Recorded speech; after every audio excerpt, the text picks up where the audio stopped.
Good afternoon, everyone. Hello, Julian. Thank you all so very much for coming. My name is Meira Blaustein. I'm the co-founder and executive director of the Woodstock Film Festival. Everyone who still needs to take a seat, please be seated now. Thank you. This is the 24th annual Woodstock Film Festival, and one of the wonderful things that the festival does is the series of panels that we do every year.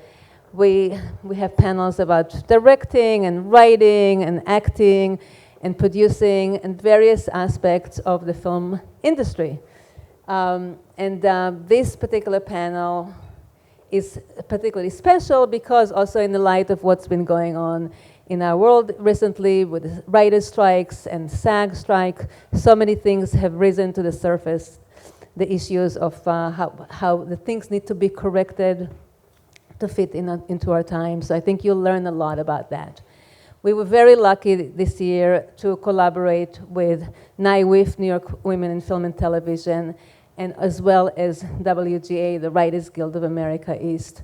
NYWIF is the presenter of the panel, and the Writers Guild of America supported it with content. So very thankful to both. And I would like to bring Kim Jackson. Where are you, Kim? One of the board members of NYWIF, to say a few words. Welcome you, welcome our panelists, and thank you all so very much for coming. You're in for a real treat here. Thanks, Meira. It's nice to see so many people here today in this rainy afternoon. I'm Kim Jackson. I'm representing New York Women in Film and Television. This is our third year in a row now that we've been doing these lovely panels, and we thought it was appropriate because of obvious reasons that are happening in the industry to lean into this topic, and we're very, very excited to have these amazing panelists. NYWIF is in its 46th year this year, which is extremely amazing. Yep. Supporting women both behind and in front of the camera. And we will also be awarding some filmmakers this evening at tonight's awards $1,000 cash each for documentary and for narrative. So stick around for that. So I would like to now introduce the panelists. First, starting with our moderator, Thelma Adams.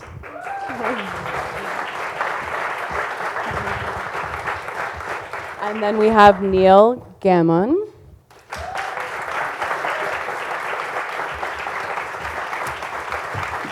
Dana Weissman. Dana Weissman, there she is, all right. And Joe Miller.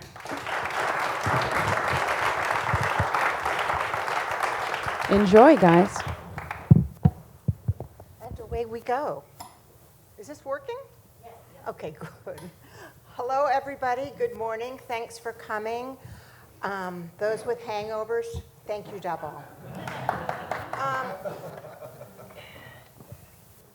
Wow, what? And I also want to say that we started doing this panel, a big pivot happened since I picked this Charlie Brown comic,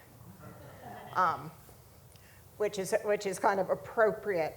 Where do we begin? Let's start with the WGA and the WGA East. I don't expect you to say like what's in the new package, but let's talk about why this is historic and what role the WGA played. Sure, okay. Is this on? Okay.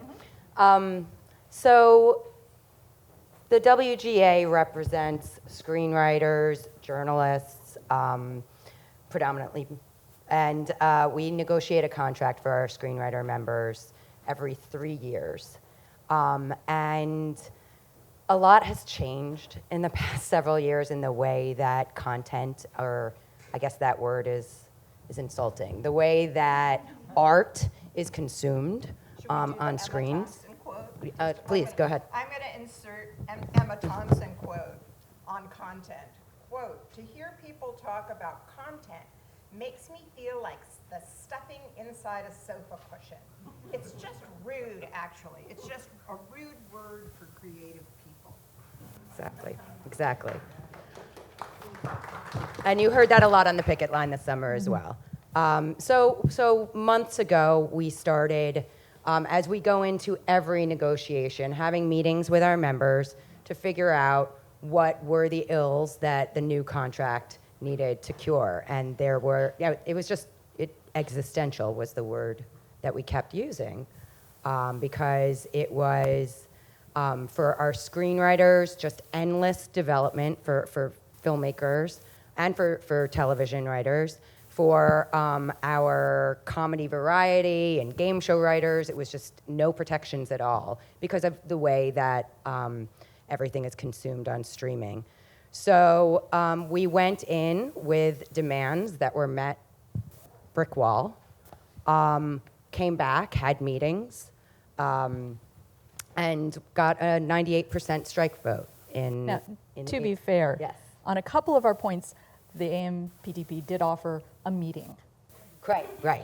So They in terms offered a of what? A meeting? A meeting. An annual meeting. In- Once a they're year, they talking would get about- together and they would talk to us about whatever the thing we were concerned with. artificial intelligence. So we won't do anything about it. We won't tell you how we're going to use it. But in a year, we'll tell you what we've done, and you can comment, basically. Now that is, it's not about men, it's patriarchal. It's like, we're gonna make the decision, and you're just gonna suck it up. Right. I mean, and basically, the people that, and we've been negotiating this deal every 3 years for many, many, many moons. But we used to be across the table from people who also made art, and that's how they made a living. And in the past few years, we are across the table from people, lawyers for Silicon Valley. It's just a completely different animal. So that's kind of what we've been dealing with, and it was kind of like, I mean, they literally, the negotiators told us in those meetings when we had our strike vote that they were met with like, well, we don't actually know how television works. Can you explain it to us? Eek! So it took. So how did you feel, like, what do you do? Like, Right. no, you're not a negotiator. I am so- not a negotiator. But so. how does someone respond to that? Just, Yeah, exactly. That's how you respond to that, and our proposals, lists of them, were met with, with the hand basically, and so we got a 98% strike vote, and we took to the streets, and. I think they expected it. Yes, I mean, yes. I think, I remember the week before we went on strike, I was talking to the Alan Heinberg, the showrunner of Sandman, and he was saying, well, the word here is that the big companies know exactly what they're going to be doing, and they will be rolling out, they're going to be doing their deals with the directors and with SAG, and then they'll come back to us in the beginning of August, and everybody's going to go back to work after Labor Day, and they planned it out, and they've even got it financially budgeted, and they are very happy with how things are working. And that, I think, was their plan. There's nothing that they did that in any way contradicted that. Until SAG AFTRA went on strike. Exactly. And that really shocked them. They did not expect that. when did this quote happen? The Warner Brothers Discover CEO David Zaslav, the current, put the horns on his picture guy. He was crowing about saving $100 million thanks to the dual strikes. Like, that to me was always like, that's the point. It made their bottom line look very good very briefly. Yeah. It's like for any company, if you're not spending money on something, then you've got it in your bank account, and that looks fabulous. But how long are shareholders going to think? How long are shareholders going to think that it's a good idea to support a company that doesn't have a product, right? Well, the way things are spinning, by then they would be out. They would be on to their next. They'd be running GM. I think one of the important things that the WGA did in the strike was actually go and talk to the investment funds, go and talk to the people who are actually out there, talk to the shareholders, because it's one thing for the companies to go, it's fine to pay ourselves $250 million for being a good executive, and while we're on the subject, we're not paying you guys anything. But the shareholders can see the problem up with that, and they did. You know, we were in a place where it was absolutely existential. There were things that were wrong and were getting worse. If you go back, Please. go back 10 years, go back 15 years, you had writers and you had actors who were making very decent sort of middle class or upper middle class livings off of residuals, off of the amount of work that was coming in. And these were good livings. And the residuals were calculable. The residuals were calculable, the residuals were predictable. If, you know, I have lots of friends who were basically in one season of a show that went into syndication, and that was how they paid their rent for more or less the rest of their lives. And that was great. The moment that you fold streaming into that, where essentially the WGA in, 2013, said, the streamers came and they said, we are just starting these businesses. What we need from you is to take it easy on us while we're growing. Obviously, we can't pay residuals in the same way that a network can pay residuals, because our show is just, your show is up on our network and it's up there all the time for anybody to watch. So it's not like we've just put it up there or it's going out once a week or once a night. So will you just be gentle with us while we grow, and then we'll rediscuss? And we said, yes, of course we will. We will be The auto gentle. workers did the same in like 2007, 2008. That's why they're striking We now. did the same And Joe, in please. 2007, the last time we struck. You know, as soon as a new format or a new technology comes in, they ask for grace from us, and we gladly give it. And then they abuse what we've given them. Last time it was basic cable. Like, we're not big, deep-pocketed networks like the big three. We can't afford to guarantee writers' salaries or residuals or everything. And we went, okay. And I say this is someone who spent my entire paid writing career on basic cable. So we were not protected by the terms of the, not fully protected. For instance, with residuals, we had a side letter. And a side letter is sort of a separate deal with Viacom in my case. And every couple of years, you sit down at the WGA East across the table from a Viacom lawyer whose job is to sneer at you and berate you and make you feel like you're worthless. And it's just it's a performance, you know that guy, yeah. Asshole. And like outside of this, I hear he's a really nice guy, but his performance on behalf of the studio is just to say, like, y'all better stop asking for things or we're gonna claw back what we already generously gave you. By the way, how many union members, any union, in the room? All right, give yourselves a hand. Because labor is back. I was telling Neil backstage, I remember when Reagan crushed the air traffic controllers union, and it's just been, right to work and crushing unions ever since. And last week, the President of the United States joined a picket line. So, And let's give him credit for that. We're I back. mean, huge, because people are like, Biden, that was a big step. That's never, important. ever happened. never happened. Never happened. And this is a part, we have to, I think, keep saying it's a part of a larger movement of unions coming back. I know my son is in graduate school, and he is part of a new graduate student union because they're getting paid poverty wages. So this isn't just within this one industry, it's a national situation where the people at the top are greedy and haven't been slapped.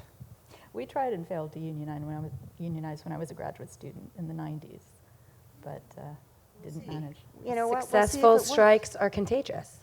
Yeah. When UPS won, it was a great feeling for those of us on the picket line. And when we won, it was a great feeling for SAG and the UAW. We just had a solidarity picket with them on Wednesday. And as long as we keep winning, we'll keep winning. You were asking earlier about how did we explain to them what television was. I do have friends on the negotiating committee, and we tried to explain to them that, as you were saying, to have a product, a sustainable industry, and a product in the future, you have to bring up the next generation of creative people who make it. And everything that's happened since streaming hove into view has been to just cut off the sustainability and the training of the next generation who will be running the shows in the future. So just a little example, we have things in television. I don't know if you've heard of mini rooms. Normally, back when television was on networks and 24 episodes, you'd be working on a show all year. You'd get paid all year. And you could depend, I mean, also people understand this. You could depend on it, you could pay your mortgage on it, you could send your kids to school if you Qualify had to. for health insurance. Qualify for health insurance, which is just absolutely necessary. And see you over the lean times, the years between being staffed, or the years that you're writing the show that you're going to sell, or your book, or whatever. And so now what they do to create just the glut of content that they greenlight on the streamers is they'll have mini rooms where you get a bunch of writers with no minimums and no protections. They pay them a tiny bit of money to sit in a room for 12 weeks and write all the scripts for, say, 6 or 12 episode series, and then send them away before anything is produced. Well, you've got no writers on during the shooting or the editing of the show, so it's a lower quality product because everyone knows how much writing gets done on set. And none of those writers who were in the room ever get any production experience. They never learn how to move up and create shows and run shows themselves. So when the showrunners drop dead in the traces from overwork, there's no one behind them to replace them. You don't have a sustainable product. And that's just one example of the things that have been happening here that, fortunately, we addressed. That's one of the things we addressed. The mini rooms are not going to be profitable for them anymore because the negotiating committee managed to get protections. It's so exciting. Like, I'm just giddy about this contract. Before the strike, I got a grumpy email from a friend of mine who was a young writer who had been on 3 major TV shows in 3 mini rooms saying, why are you people going on strike? This is all the fat old writers going on strike for themselves, and you aren't thinking about the young writers. And I wrote back to her and I said, actually, we're doing this for you guys. We're fine. Yeah. We're okay. I'm Neil Gaiman. I do not need to go on strike. I have a revenue stream. I have a revenue. We're doing just fine. We're actually doing this for you guys. And I explained some of this to her, and I said, how many days have you been on a TV set? You've been in rooms, and you've written scripts for a huge HBO show, and a huge Amazon show, and a huge Netflix show. And she wrote back, and she said, well, I was on for, I came in for half a day on Good Omens because you invited me in. And that was the only time I've ever been on set. And I'm like, okay, well, you will, and people are approaching her to write and showrun things. It's like, well, you'll be eaten alive. You will be destroyed. You are the equivalent of a talented violinist who has just been asked to run and conduct an orchestra, and you're doomed. Absolutely. I run a showrunner academy for the Writers Guild East, and we have 30 people in the last class, and 5 of them had on-set experience. And you have to qualify to be in this program as you're about to be a showrunner, and 5 of them had the experience that they needed to do that. Yesterday, they had a producers panel, and producers can't unionize, which is another thing. But Shelby Stone, the producer, said, I always tell people, go on set, go to every truck, figure out what everybody is doing, because you can't be a part of it unless you know all the moving parts. And it's fun. Yeah. And it's fun. It's fun. I didn't realize, my first TV show, I made it for the BBC in 1996. I was on set all of the time. Was that Neverwhere? It was Neverwhere, the BBC Neverwhere. It wasn't completed. necessarily terribly good, but dear God, I learned so much about budgets and how to do things and when I started, I would just write a bunch of scenes. I go, well, every time we meet these characters, they'll be in a different space, and we'll imagine it. And very quickly, it's like every time we meet these characters, they'll be in their space that we have built for them. Not on a BBC budget, they want, yeah. It was very BBC budget, but it was so valuable to have done that, so that when I got thrown in more or less at the deep end, show running Good Omens, I knew what everybody did, I knew how this thing worked, I knew where we could get savings, and I knew where I was holding the line. Because, and that, my sole reason for show running was in self-defense. Because I discovered that if I wrote scripts and handed them in, sometimes you get what you wrote. And sometimes people look at them and they go, oh, well, we can obviously make a saving here. And they do not understand that, yes, you can absolutely make that saving. You will also destroy the show that you think you're making. But if you'd come to me and talked about it, I could have said, well, we can make the saving over here or whatever. Yeah. But it's not necessarily the intuitive place. It's And those decisions more or less have to be made on set or close to set. You're not going to make it in a mini room a year before. No. So. And I'm curious, showrunners are also, they're writers, but they're also managers. So They're how- writers now. Okay, can you explain? That was a gain. Okay, can you explain that to me and to the audience? From now on, a showrunner is a writer. Generally, they are writers, but now they have to be. So the studios can't just stick in their friend. That was a big gain. I mean, showrunner is a term that was invented by Variety. Okay. But it has been codified And in when this did that? contract. And when did Variety announce ish? Like 10 years ago? 5 years ago? I think it was more like 15 years ago. 15 years ago. Yeah. Okay. We still can't figure out if it's one word or two. I would say it's one. Would you say it's one? I use it as one. Actually, it's 20 years ago because that's when we started the showrunner training program at the Writers Guild. Okay. So, yeah. The showrunner is the person that the studio people can yell at instead of the talent, so they don't upset the talent. Have you been yelled at as a showrunner?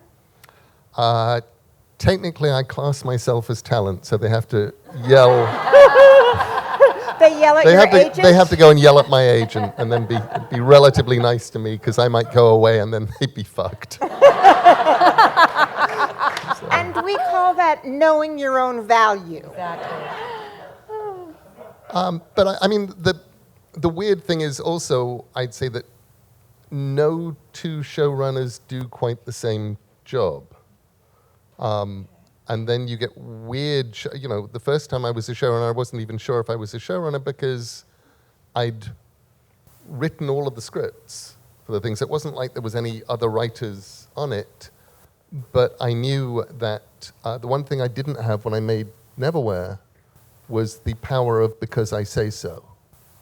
I was just the writer, and things would change, and I'd be going, but that's wrong, and I wouldn't have any way of fixing it.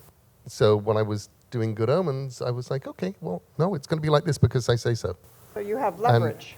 And I wanted that. And it had also been vaguely frustrating for me on American Gods, watching that happening from a long way away and going, oh, okay, I'm not making this. What was and there you were a writer? Nope. No. I was on there. I was the person who'd written the novel that the show was being adapted Okay. into. But it also meant that they were running some stuff by me, but it was very much their show. When they'd get into trouble, sometimes they'd phone, and I'd say, okay, well, you could try doing this. But just as somebody who knew the material frustrating. well. It was odd. So with Good Omens, it was like, good, I'm show running this, but the job that I do as showrunner on Good Omens is a completely different job to the one I do show running Sandman, where I'm co-show running it with Alan Heinberg and David Goya, but Alan is doing all of the heavy lifting, and I just look over his shoulder from time to time and say, you don't want to do that. New. What's that? And the heavy lifting is what? I'm still The a heavy little vague. I mean, I know so what so a writer- yeah. it is. It's a job because it's not a real job. It's not a thing. People. It's a made-up variety job. It's a made-up variety job where people would point at people there would be one person who was somehow a writer / producer entity who would be in charge of what was getting written and getting the show made, and the consistency of tone and voice of the show. And it could have been Chris Carter on X-Files. It could have been, I don't know. Mike White and Exactly. White Lotus. You point to somebody and you go, okay, it's this person, even though lots of people are writing this, there are lots of directors, there are lots of people coming in and going out, but there's one person who is saying this is what the voice of the show is. Stephen Moffat, or before him, Russell T. Davies on Doctor Who. They're the people going, this is what the show is. And as a novelist, you control the tone. Absolutely. And you control the world you've created. But then you have to, there's a big jump and a leap of faith if it works. But it's also really fun working with other writers. It is. You know, that's the other bit, is just you know, it can be a bit dull and sad and lonely when it's just you and a screen. But when you've got a room full of people, or when you've got people you can phone up and say, so what are you doing? And I can't wait to see your script. And oh my God, your script is amazing. And it's going to have to be 10 pages shorter. And that's why it was such a drag when they would like send all the other writers away and leave the showrunner all by themselves at the end. Plus just being way too much work. But also, isn't that a problem of the mini rooms? That's what I'm, yeah. That there's a cultural problem.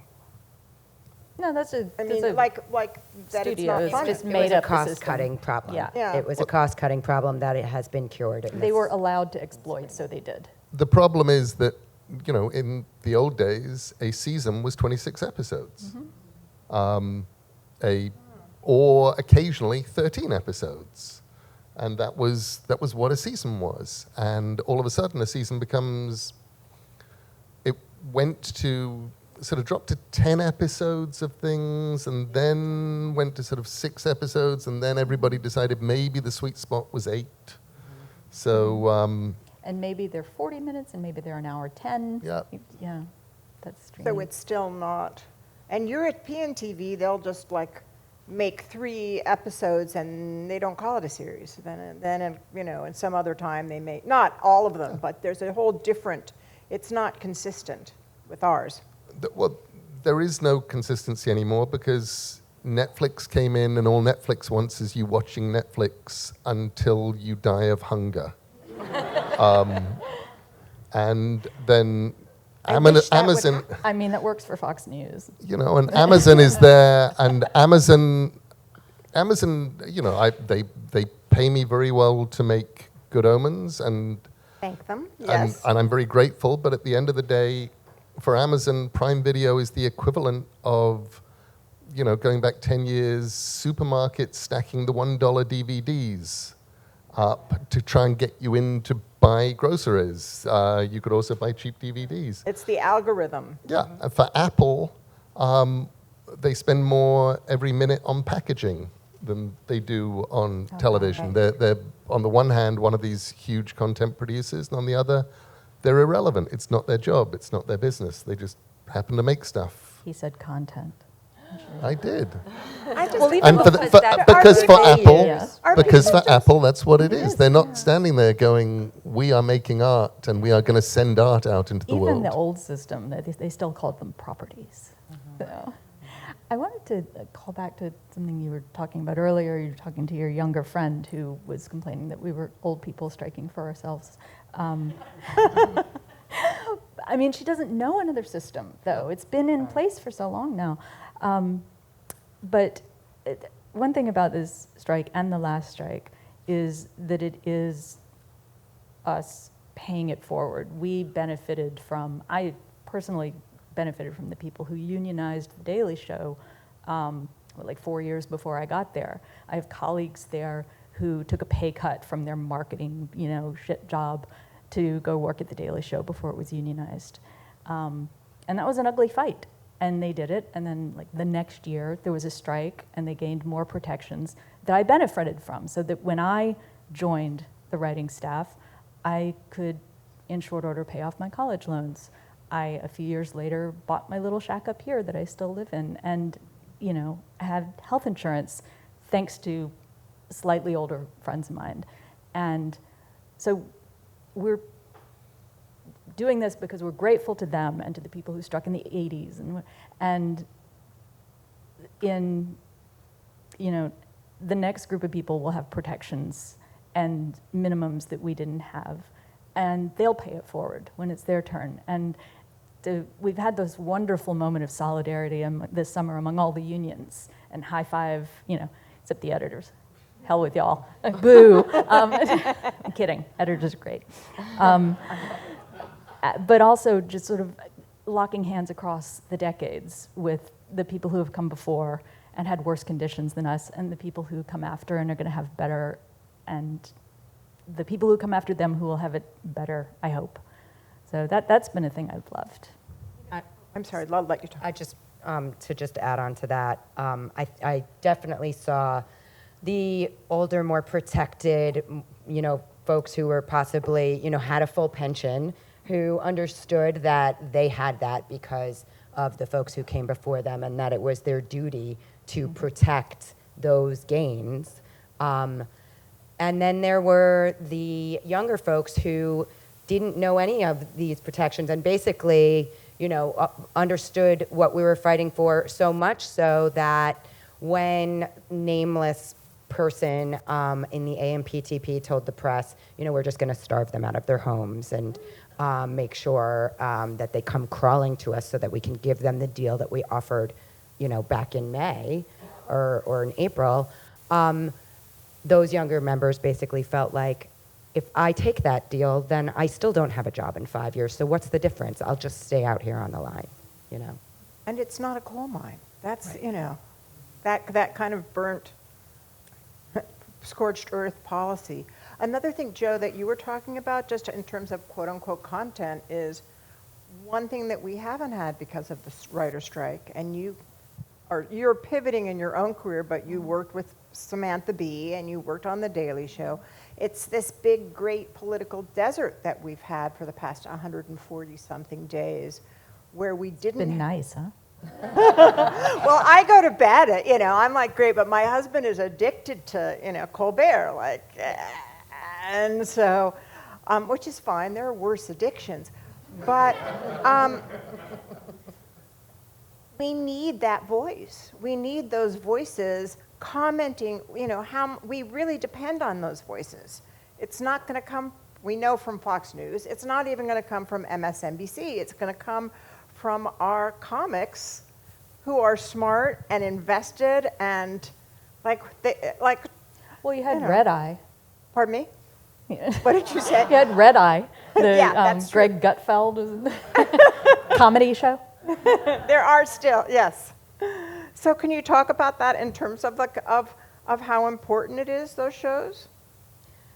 That's nice to hear that they're important. I don't think very many people watch them really in terms of raw numbers, but I'm glad that they're important to the people who do. The last time we had a strike, I seem to recall that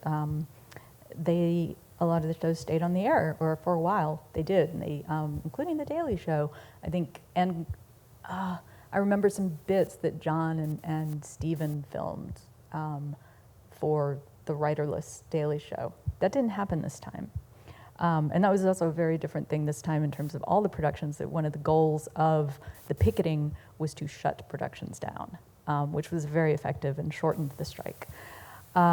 This time, the late night hosts got together and went around doing stand-up shows, and all the money benefited their out-of-work staffs, which was very good of them. So their content was still available, but you had to go live, I guess. And how have the shifts in technology changed what this fight is now?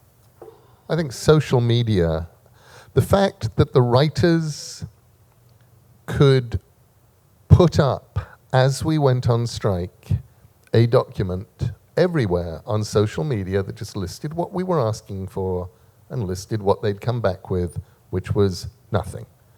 They won't talk about this, they won't talk about this, they won't talk about this, they'll give us 0.5% on this, they won't talk about this, they won't talk about... And people looked at that and went, well, this is bullshit. And they aren't this isn't real. Of course you guys are going on strike. So it felt, rather than being abstract, it felt like we had communicated directly to the world why we were on strike, which is a much harder thing to do when the people that you are on strike against literally control all of the news media that is informing people about the strike. You know, and the truth of it is, the strike was pointless in the sense that it did not have to happen. There was no reason for this strike to happen. The AMPT, you know, they put the 5 bosses in the room, 3 days of negotiating happened, and the deal was done. They could have done that in May. They didn't want to. And I think, but people could see that they didn't want to, and I think that was huge. I think they had lost the moment that Zaslav got booed at his commencement address, and after that, it was just waiting for them to realize that they had lost. And they had to hire their third PR firm. They had spent so much on these PR firms, and we have all these out-of-work could've writers paid just them. putting things up, and yeah. They were That dead song men a day walking. guy. They were. And, you know, I think that was huge. I think the fact that we could actually communicate from the picket lines was also huge. Just, you know, the whole Instagram of it all was remarkable because the word was going out. People understood what we were doing. And, you know, it is not usual for the final day's picketing of a 5-month strike, 5 months long strike, to be as enthusiastic, as focused, and as absolutely solid as the first day of the strike. And this one was. We were out in more numbers by the end, and we were making it very clear that we were not going away. This thing wasn't going away.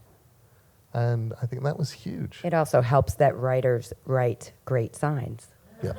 Witty, hilarious signs. The opuses. Can you give us an example? I mean, I know there are millions, but I think speaking of Opus, who is the head writer of Stephen Colbert's show, like the last day I saw him on the picket line, he had a drawing of himself holding a sign of himself holding a sign of himself holding a sign, you know, stuff like that.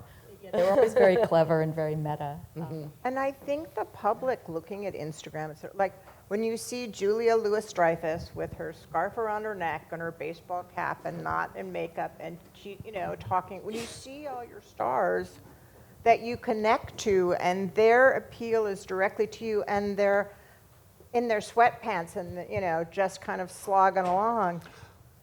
And let's also just point out here that this is not over yet. I mean, we can be up here and we can gloat. We can take our little victory lap. Yeah. But the SAG people are still out on strike. There's 50,000 actors who are on strike for essentially you know, something to replace the residuals that have gone away.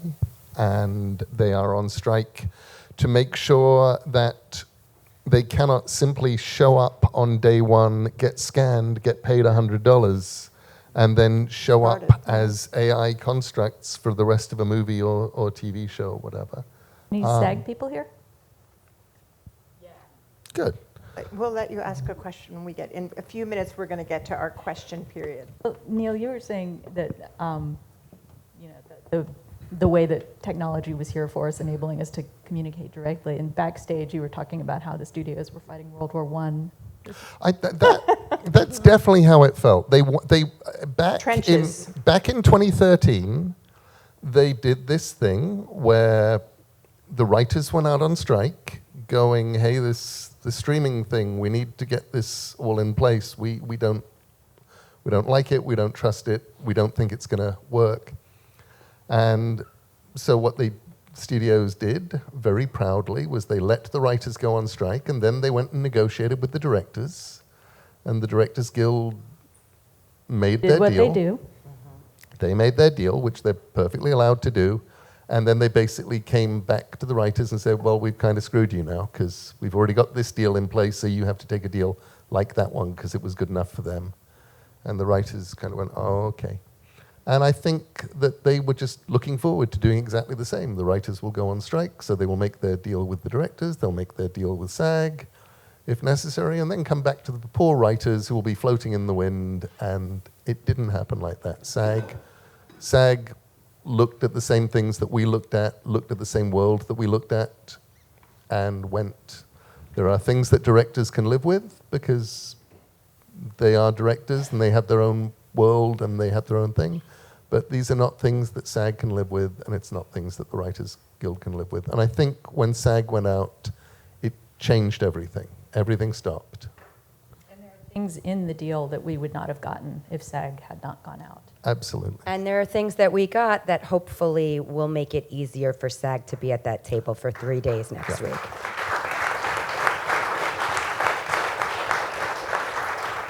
Excellent. Well, I think this is a good point to switch and take some questions.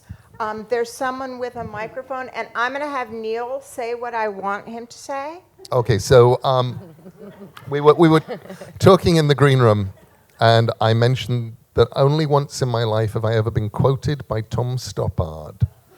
And he was on the stage at the Sydney Opera House, and he'd done a talk, and then it got to question time, and he said, "Yesterday, I was on stage with Neil Gaiman in Melbourne, and before we got to question time, he said, 'Let me remind you all that a question is a short statement ending in a question mark from the audience capable of being answered from the stage.'"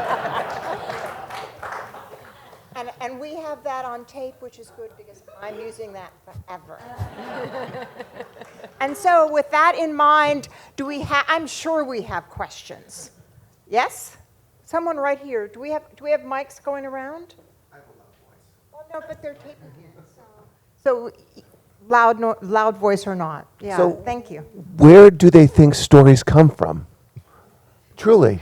I know it sounds like a sarcastic question, but One of the strangest things in all this for me is the AI debate, because I am quite sure that there are people there who are really looking forward to the day when they can cut the writers out of the equation completely and say, okay, we want a spy show and we want this kind of spy show, let's press the spy show button. Here we go, a spy show nobody has ever seen before.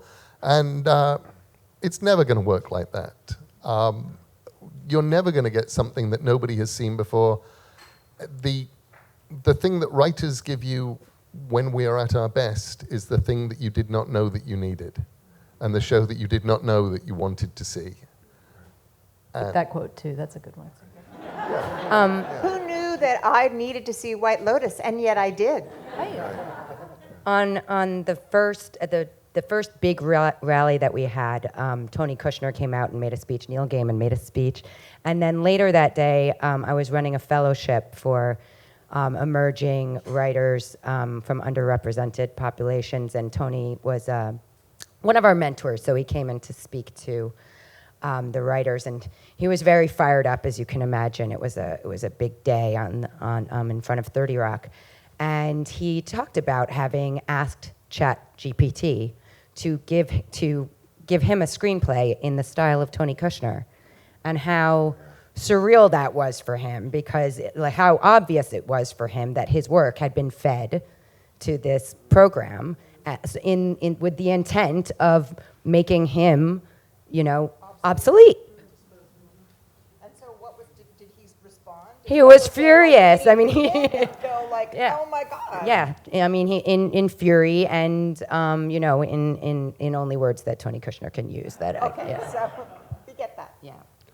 But yeah, I don't think they actually understand that a lot of things, writers, we are kind of special in the same way that actors are special. They can, I always thought that I could act, and then I met actors and started working with them. It's like, oh, this thing that you do, this is a superpower. This is special. And writers, the good ones are special, and we're not replaceable. Well, one of the things you do, like actors, is you channel. And you can't make that up. It's kind of a magical thing. One thing to answer your question, if you're studio executive, you think stories come from movies that have been made already and can be remade and remade and remade. Piece of IP, a thing that happened in the news, they think that, and if an original idea puts a certain amount of power, even if it's a small amount, in the hands of the creator, and studio executives most of them are not comfortable with that. They like coming with the property, with the story, and then hire a gig worker to, write an 11th draft or whatever until they like it. And also, that which means that when writers who are having original ideas have to talk to studio execs, you immediately find yourself in the land of trying to give them familiar things. You're like, well, it's kind of Breaking Bad meets Tom and Jerry. And they're like, okay, I don't really get that, but it's two things that I know. So they're... Got it. Thank you. Want to pass the mic back? I'll make mine quick. Hi, Kaya. Hello. So, Joe, you said that labor is back, and Neil, you said, can I call you Neil? You said that the strike started and ended with a bang, and that's unique. And I wonder if there are any best practices that you saw in this process that could be applied to strikes in less glamorous fields. Communication, I think, would be the first thing that I would lean into heavily, is whatever field you're in, communicate why you're on strike, communicate what is happening, and make sure that people know. And suddenly they will, Starbucks workers trying to unionize are getting a level of support now that would have been unthinkable 5 years ago, but it's because they're actually really good at saying, well, this is what we're having to do, and this is why we're going to go on strike. So communication, I think, would be the hugest thing. Joe? Dana, do you want to tell me about the captain system? Because we've been doing this a while and it works really well. I would like to get to that, but also there are certain factors out there, certain zeitgeists, like the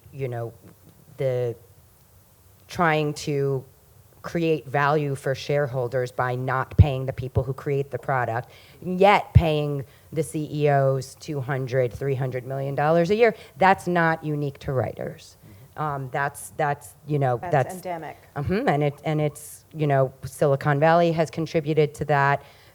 Certainly the auto workers understand that. So the captain system, when we were gearing up to have a strike, we have a number of captains who started asking questions both on behalf of themselves and on behalf of the members that represent their teams. So do you know what a captain is? Explain it. Yeah. So what's the system? So it's a representational system. So a captain represents a team. A team could have up to 150 Writers Guild members on it, and the captains are in contact with those members, answering questions, making sure they're filled in on why we're doing what we're doing, when we're doing it, getting them out to the picket line, getting them out to, and this was a very different strike in terms of they've moved Billions' call time to 3 a.m., and when we show up at 2 a.m., they're going to move it to a warehouse across Greenpoint. And we're going to have teams in both places. We have someone from Billions in the audience. Oh, wow. And who is that person? Hey. One in... Oh. Yes. And I got tipped off. I would get calls, because the IATSE folks who were working on that show were working round the clock, and their friends would call and be like, can you help them? Shut this shit down, Yeah. My makeup artist friend would tell me what was shooting where, and be like, not anymore. Excellent. And who picks the captains, or how to, what's the hierarchy there? Yeah, so some folks would want to be a captain and would volunteer, or we would just see someone, out on the picket line, or because they have occupied a space in the genre that they're in that we knew would make a good captain. So they attended a series of meetings before, during, and after the strike. And they really were, like the field generals. And whenever members have a question, like a lot of time your captain, if you're on a staff, your captain will probably be on your staff. Or if, say you're at the Daily Show, your captain might be at Colbert, but the same kind of field. So if you have a question for the guild, you go to your captain. The captain communicates with the guild. And the captain system, it captures people who are really strong union supporters, and they wind up moving up, a lot of them, and running for the board or the negotiating committee, so that you have this backbone of people from the picket lines sort of making a permanent scaffolding of organizing for whatever the next thing is. Another thing to answer your question is that there are a lot of people who have positive feelings about unions, want to help, maybe can't join the picket line, but having nice things that they can do for you is a great way for them to feel involved and show their, bringing water, bringing cookies, whatever it is. Raising money for, people who can't pay their rent. They're, just getting as much of the community involved and feeling a stake in the movement is also helpful. Another thing that we did was we had themed pickets, because Yeah. we're Oh, cool. it's the creative industry, so and people care passionately about certain aspects of the industry that need to be cured, that might be ancillary or related to why we're out there. So we had themed pickets on everything from like a Taylor Swift themed picket in Los Angeles to a labor rights our abortion rights or labor rights picket.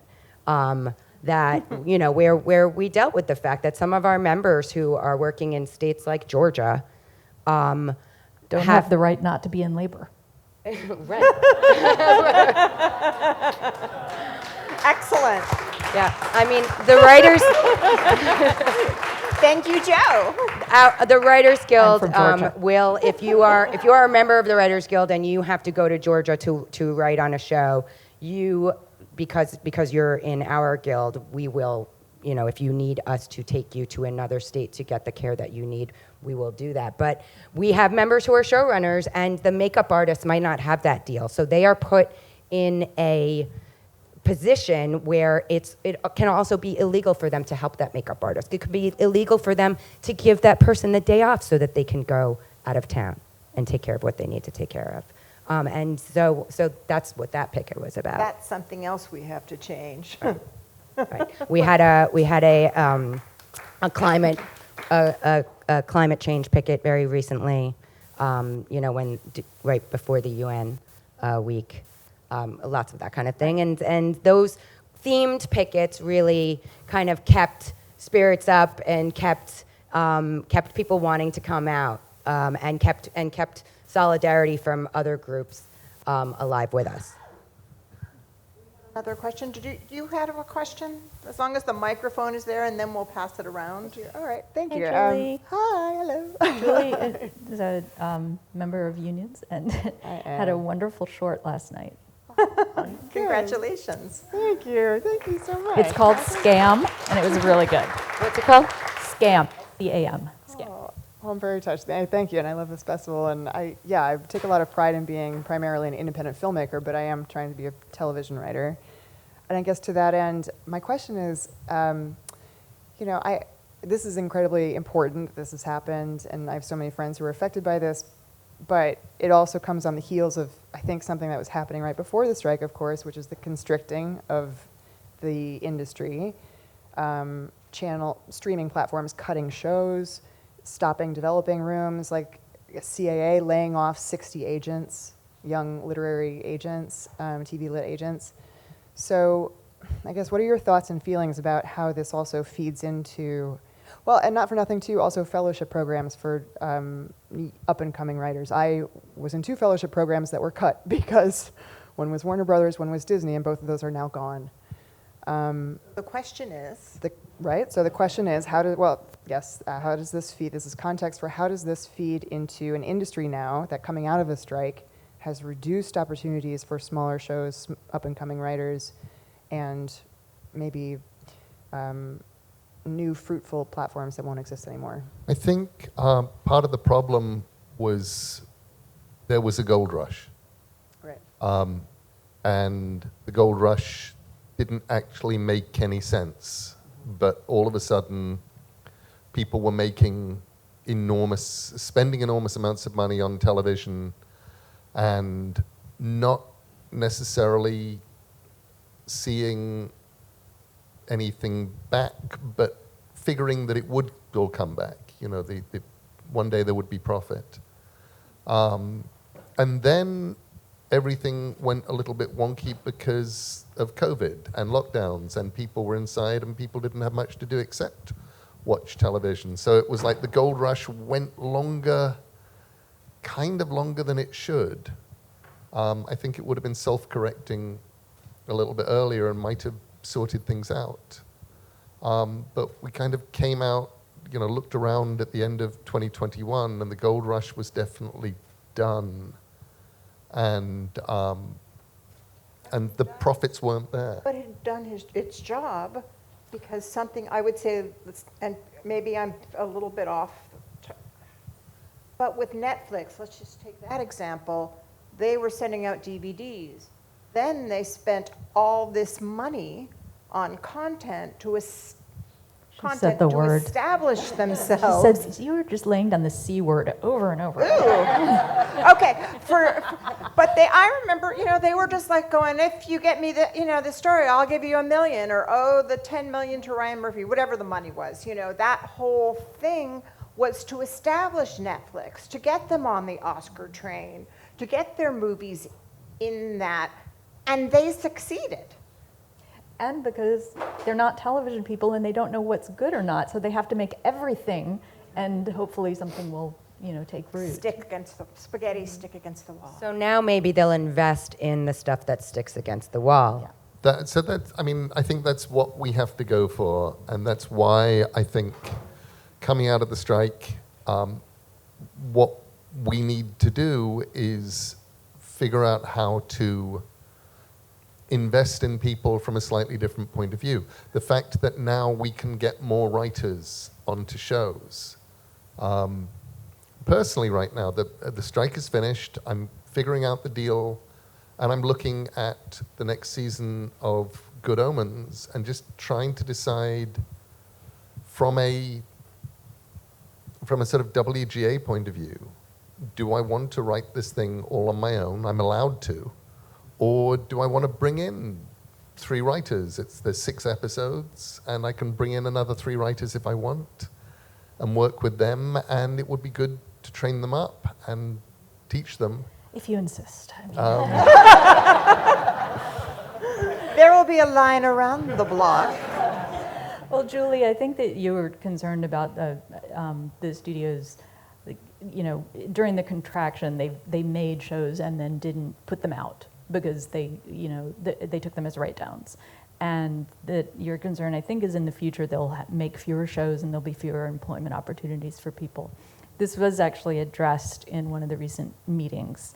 And the general sense among people who know a lot more than I do about the business is that contraction has happened now, and it's not going to be further contraction, that there will be a post-gold rush period now where they don't spend stupid money on a per episode Game of Thrones anymore. You don't have to spend as much as a blockbuster movie on every episode of a show. They won't anymore. They'll and they will be perhaps more careful about the shows they put out, but they'll maybe stay on for a few years instead of people bouncing from mini room to mini room like your friend. So I think that contraction is mostly over. So It won't get let's worse. call it the after the gold rush period, in honor of Neil Young. Do we have other questions? How about way back there, this woman in the back row? We have to get the microphone. A little walking, a little breathing. Don't you love this room? I want to Hi. live in it. Hi. There are many more shows coming from other places in the world than I remember. You know, more and more and more, where presumably the writers aren't unionized at all. Did all of that content have any effect on your negotiations, and if so, how? So the companies really banked on the fact that, and they released to the press that they were just going to get all of their content from these other countries. And what they didn't realize is there is an international affiliation of writers' guilds, where basically every English language and many non-English language guilds are banded together and have solidarity. So no, you can't do that. And what was great for me was watching all of the British writers going either, hey, I'm actually WGA as well, and I'm not writing, or going, we're Writers Guild of Great Britain, and we don't think we're going to write. So we're good. And it was solidarity, which really was important. And frankly, Go ahead. frankly, one of the reasons that they didn't want to pay us was because that was going to set a pattern of those writers that they are mistreating in places like Korea, expecting to be paid more. And that's why they didn't want to pay us. That's huge. And frankly, guess what? A lot of those countries have better protections than we do. Like the transparency that Netflix said they couldn't give us, they could have no possible idea who was ever watching their shows. Who can know? Well, in France, you have to report and pay people residuals on it. They're doing it already. The woman who made I May Kill You, what's her name? I May Destroy You. I May Destroy You? Michaela Cole. Michaela Cole. HBO was tried to give her $1 million to take her idea and the copyright and leave her with no rights to a story that was based on her own experience. So she said no thank you, and she took it to BBC, and in England, the creator keeps rights. Not all of them, but some of them. So she sold it to BBC, and then BBC partnered with HBO, so she got her show distributed all over through HBO and kept rights. So those foreign workers, some of them have better protections than we did. And just to put this into context, when we're talking about residuals and Netflix, last year there was a period of 5 weeks when Sandman on Netflix was the most watched thing on this planet. Wow. And Chuffed. and nobody involved in having made it saw any more money than we would have done if it had been the least watched thing on the planet, if it had come out and nobody had watched it. It's not like we're complaining that our residuals are less. We're complaining about the fact that actually they don't give you anything, not even a fruit They're basket. stolen. Yeah, not even a fruit basket, yeah. There was just sort of, it was huge. I would have liked a phone call would have been good. A thank you the a next thank you. day. But that's how much they don't report. And now, at least with the new system, if that were to happen, we would be rewarded. Rolling in it, you'd be. We would be. So 6 people at the Guild get to look at the numbers and after signing a confidentiality agreement. But then they can release the numbers in aggregate. In aggregate. Okay. See, this is what we allowed them, that wiggle room after the last strike. This time it's AVOD, which is the stuff you see all the time. Hi, you pay a monthly fee to Amazon Prime. Watch this stuff with commercials in it. You notice that's everywhere now? Yeah. That's AVOD. They're new. They need protections. They can't possibly afford to go by the NBA. So we'll be back here in 3 years doing that. Well, thank you. Thank you, Joe. Thank you, Dana. Thank you, Neil. Thank you, audience. So Great. if I may, I don't know if these are still on. I'm going to change hats. Literally. Goodbye, Daily Show. I, this morning, was at the Garlic Festival working at the Saugerties Animal Shelter booth. I'm going back there now, but I've been here for a few hours, and I need to make up the donations. We have 60 kittens, and they eat a lot of food. Thank you.